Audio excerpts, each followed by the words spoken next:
শোবিজে নতুন উত্তেজনা। জাহের আলভীর পরক্রিয়ার কাণ্ডের রেশ এখনো কাটতে না কাটতেই এবার আলোচনায় উঠেছে অভিনেতা আফজাল সুজন। তার স্ত্রী জান্নাত দীপ্তি সামাজিক মাধ্যমে দীর্ঘ স্ট্যাটাসে অভিযোগ করেছেন সুজন মডেল তৃষার সঙ্গে পরক্রিয়ায় জড়িত। পাশাপাশি নেশা, শারীরিক ও মানসিক নির্যাতনের অভিযোগও তুলেছেন তিনি। জান্নাত জানিয়েছেন ৬ বছরের সংসারে তিনি নিয়মিত শারীরিক ও মানসিক নির্যাতনের শিকার হয়েছেন। একাধিকবার বিচ্ছেদ চাইলেও সমাজের চাপ ও সুজনের আচরণের কারণে তা সম্ভব হয়নি। স্ত্রী হিসেবে সামাজিক স্বীকৃতি বা মর্যাদাও পাননি।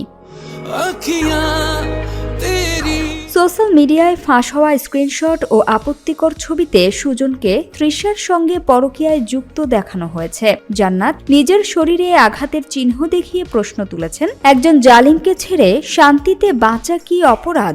অভিযোগের বিষয়ে আফজাল সুজন বলেন, এ বিষয়ে এখনই কিছু বলতে চাই না, সময় দিন, পরে সবকিছু স্পষ্ট করব।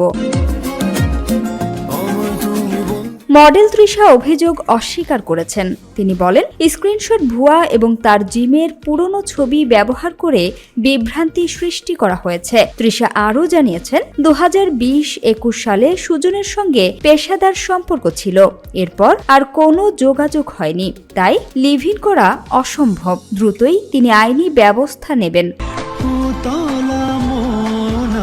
2018 সালে ঈগল মিউজিক ব্যানারে ক্যারিয়ার শুরু করা আফজাল সুজন বর্তমানে নিয়মিত নাটকে অভিনয় করছেন।